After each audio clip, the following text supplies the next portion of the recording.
Hi guys, Kieran McAvoy here from A Clever Chimp. I hope all of your New Year's celebrations were fantastic and that, without sounding too cliche of course, the year 2020 is going to be your best year yet. A Clever Chimp is going to kick off the year and hopefully help some of you with January exams looming by predicting how long this bottle of water, or open top bottle of water, takes to drain out of this small hole on the side. All of that is coming right up.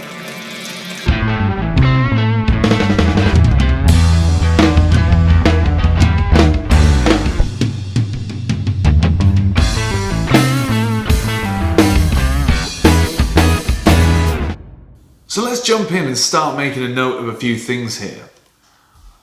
What's actually going on? We have a volume of water in the bottle, right? And that volume of water is changing, it's decreasing. And it's decreasing because of the rate at which water is exiting the hole at the bottom of the bottle. So it's safe to say that the rate at which the volume of water is changing is dependent on the rate at which it's exiting the bottle, right?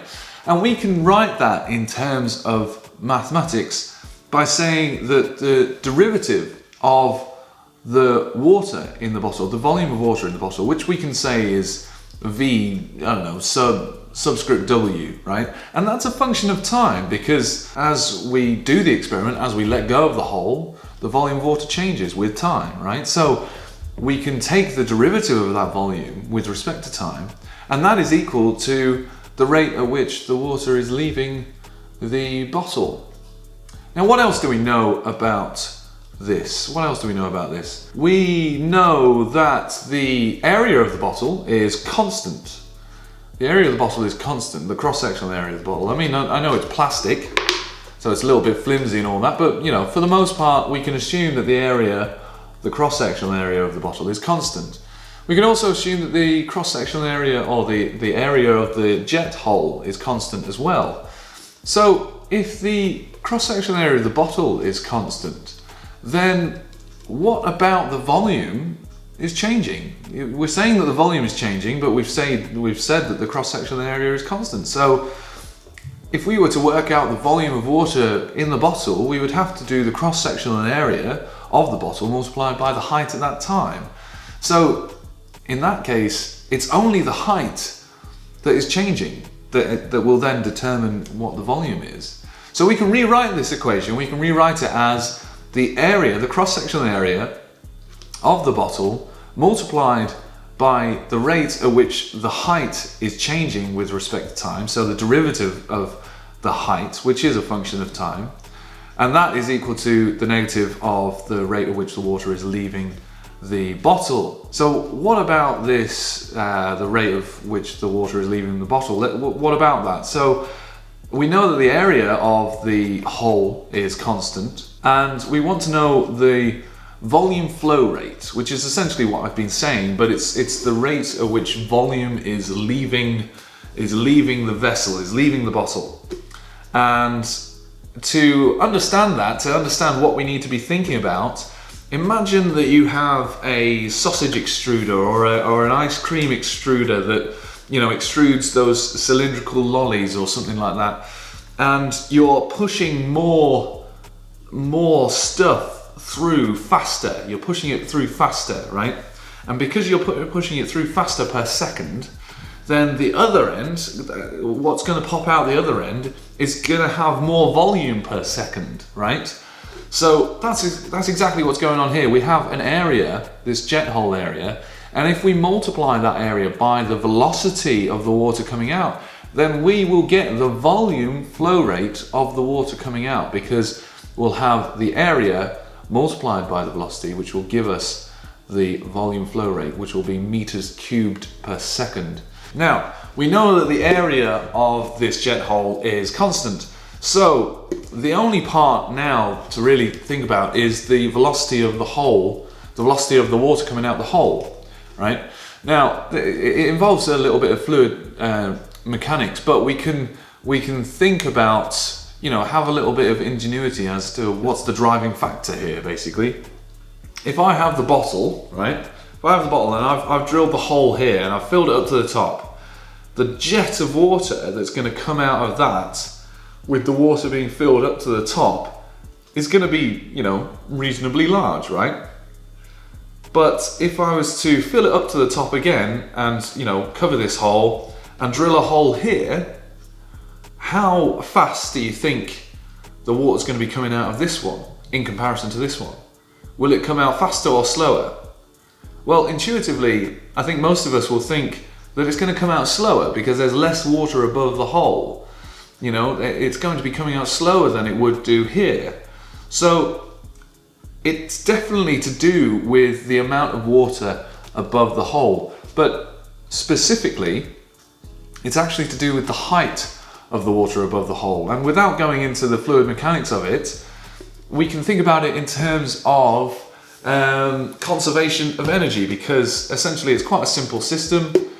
This hole is very small in comparison to that large cross-sectional area of the bottle, and we can think about it as the conservation of energy between gravitational potential energy and kinetic energy. If you have a ball and you drop the ball from a certain height, the ball has a potential energy at the start of that drop of mgh. So m, the mass, times the gravitational acceleration times the height it is from your datum level, from the ground, right? And the velocity of the ball just before it hits the ground, or just at the point at which it's just about to hit the ground, is going to be, assuming that it's all going to be conserved and transmitted into kinetic energy, is going to be half mv squared, right? So if we equate both of these things, then we have mgh is equal to half mv squared, and we have two m's on either side, they cancel, and we're left with gh is equal to half v squared. Multiply both sides by 2, we get 2gh, and then if we square root both sides, then we get the velocity is equal to the square root of 2gh, and that is actually the velocity of the water that will be coming out of this hole. Now we can rewrite our equation. We can say that the area, the cross-sectional area of the bottle multiplied by the rate at which the height is changing is equal to the negative of the area of the jet hole multiplied by the square root of 2gh.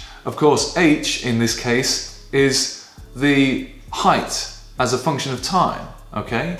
So let's have a little think about that. Let's, if we rearrange it and have it, we divide both sides by the cross-sectional area of the bottle, then we're left with the derivative of height with respect to time, the rate at which the height is changing with respect to time, is equal to the negative of the area of the jet hole divided by the area of the bottle multiplied by root 2g, and just so that it's clear, we'll then keep the root h separate to all of that. So if we then now have that area of the jet hole divided by the area of the bottle multiplied by the square root of 2g, if we just say that that's a constant, because it is a constant, nothing in that is changing, so we'll just say that that is, we'll allow that to be the constant k. We then have a differential equation of the rate at which the height of the water in the bottle is changing is equal to the negative of k multiplied by the square root of the height itself. This is the fundamentals of differential equations, essentially. It's understanding that we now have a relationship between the rate at which the height is changing is equal to something to do with the height itself. Now let's get used to looking at this. Let's understand what's going on here. Say we have a higher amount of water above the jet hole. The higher the water, the faster the rate at which the height is going to be changing is going to be. Do you know what I mean? Like, so if it's closer to the hole, if it's lower, if the height above the hole is less than a larger amount or whatever, then the rate at which the height is going to be changing is going to be smaller. It's going to be a less of a change. It's not going to be changing as much, you know. So in essence, it's going to, as the height decreases, we're expecting just from looking at this equation, we're expecting it to start slowing down as it gets closer and closer and closer to the hole. All right. So our differential equation, we have the rate at which the height is changing with respect to time is equal to minus k, our constant that we've just grouped all of those other constants together to make it neat, multiplied by the square root of the height itself. Now this differential equation is a first order nonlinear homogeneous differential equation. It's nonlinear because of this square root of the height. You know, if we were to square both sides, then we would have, you know, we'd have squares. Like it's just nonlinear. It's not just a scalar multiplied by the function or a function of time multiplied by the function. The function is actually to a power. It's awkward, right? The reason it's homogeneous is because of the fact that we've got no terms not involving the function h of t. All of the terms do involve a function h of t somehow, even though yes, it has got a square root on it. Let's solve it using the separation of variables. This is the way in which you would have been taught how to solve these sort of equations in A-level, possibly, you know. Before we do that, I want to neaten up this k value. I want to neaten up this k value because our k value involves the area of the jet divided by the area of the bottle, okay? We know that the area of the jet is equal to pi times the radius of the jet squared, and the area of the bottle is equal to pi times the radius of the bottle squared, okay? Let's put this in terms of the diameter because that's what I measured on this bottle to actually be able to run this calculation. We have pi times the diameter of the jet over 2 all squared.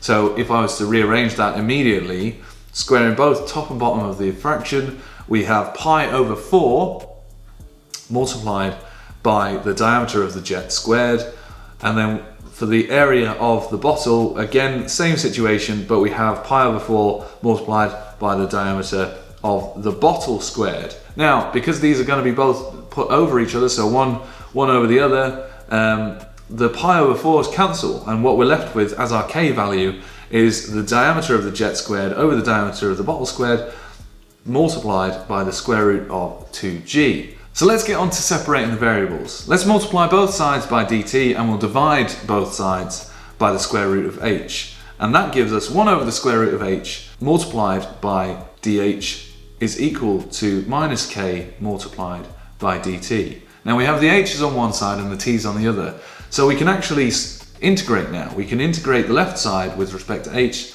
and the right side with respect to t. An important thing to note here is understanding when to use initial conditions. We should set the initial conditions here because then we don't need to worry about this plus c, this plus constant business. We can make this a definite integral because we know when we want to start the integral from and end the integral, okay? We want to start the integral from the initial height, which we'll call h0. We'll call that h0. And we want to end the integral at some height, whatever height we want it to be, h of t. And the same goes for the integral of time, okay? Because we're integrating the time on the right, at the start, we know that our time at the start of this experiment is going to equal 0, right? We'll just have that as our datum start time, okay? 0. And therefore we want to integrate up to, I don't know, t, right? Because we can integrate it up to any time. We can just plug that number in after we've done the integration, right? So let's crack on with the integration now. So 1 over the square root of h in terms of a power is h to the power of minus a half, okay? Now add 1 to the power, divide by the new power, we're left with 2 multiplied by h to the power of a half, which is just 2 multiplied by the square root of h. And our limits, quite handily, as we put them on there, the limits of our integration are h of t and h0. So we're left with, on the left-hand side, 2 multiplied by the square root of h of t minus the square root of h naught. And now for the right hand side, we've got minus k, which is just a constant, so that can stay outside of the integral. And we've got the integral from 0 to t dt, which, if you know your integrals, is just t, okay? Now we have 2 multiplied by the square root of h of t minus the square root of h naught is equal to minus kt.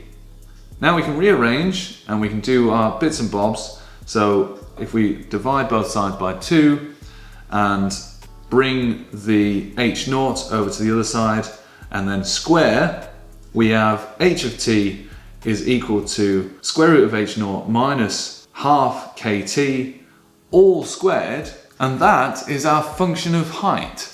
That is the way in which we can describe the height at any point in time. We just plug in a time after we've let it go and it'll give us the height. That's our function, okay? So now we have the height as a function of time. Now the question is, well, when will the height equal 0? Well, the height will equal 0 when the height as a function of time equals 0. So we can just set h of t to 0.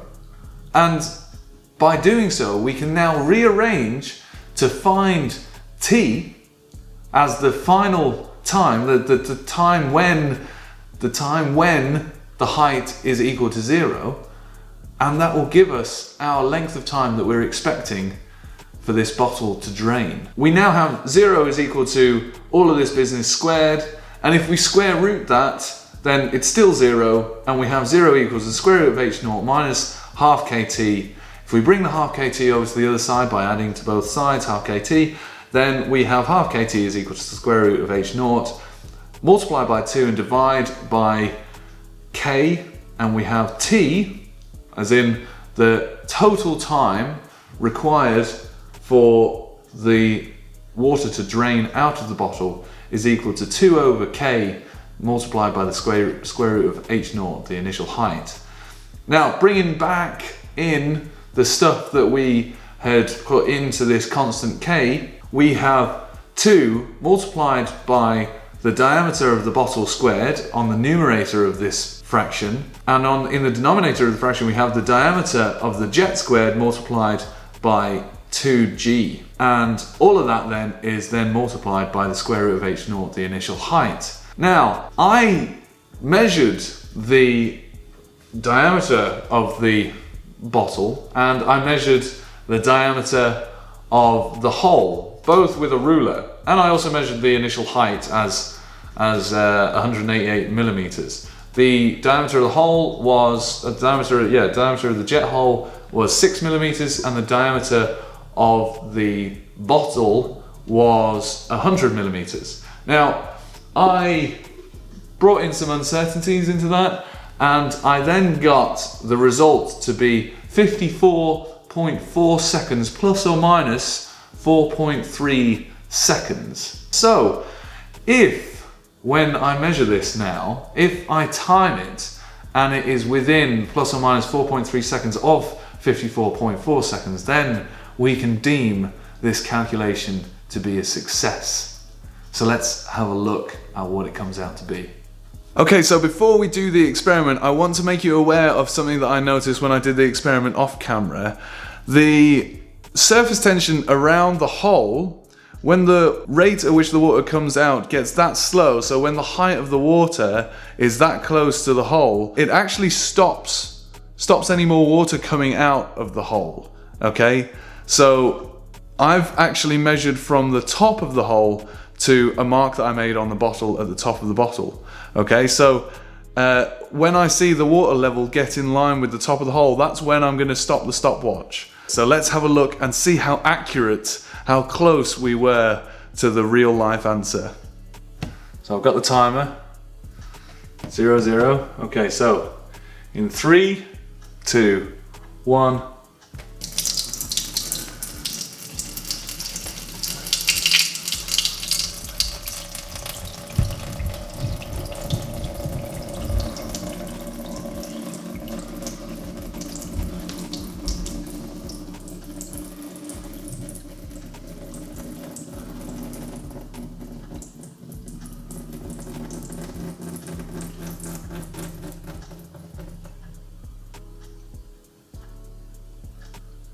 Look at that. That's like laminar flow there. Looks crystal.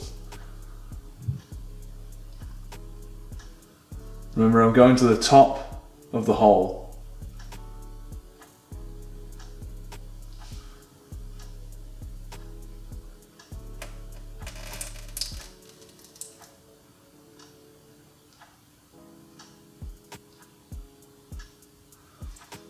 And then we reached it. We reached the top of the hole. 55 seconds. 55 seconds. We had estimated, we worked out that it was going to be 54.4 plus or minus 4.3 seconds according to my uncertainties.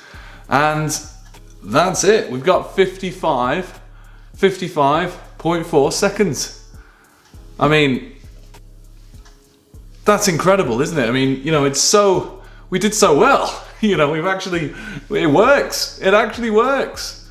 Did you notice how when the water was going closer and closer and closer to the hole, the rate at which the height was dropping was slowing and slowing and slowing down? You know, it's because of the relationship between the rate at which the height changes is equal to something to do with the height itself. The higher it is, the faster it's going to come out, and the faster the height will change. The lower it is, the slower it'll come out, and the slower the height will change. So here's the thing then. If I was to increase, looking at the equation that we worked out, if I was to increase the diameter of the bottle by 2, how would that affect the result that we just saw there? Well, because of the fact that we've got the diameter of the bottle squared involved in the equation, then it would mean then that with the same diameter hole, it would take 4 times as long for it to empty, okay? And, okay, well what about if we were wanting to keep the same diameter of the bottle? How would we get the same result of 4 times as long if we only wanted to change the height? Well, because the height, the initial height, is the square root of the initial height, then we would have to make it 16 times as big. We'd have to make the initial height above the hole 16 times as large to make sure that it would take 4 times as long. It would take 4 times as long to empty. That just doesn't really... Intuitively, you sort of think of this tall tower, and then you think about this very small little vessel, and you could swear that the small vessel would empty first, but actually they would both empty at the same time. Interesting. Anyway, I hope that helped those of you who are studying for differential equations and all that kind of stuff in your engineering maths exams. I will see you all in the next video. Bye bye.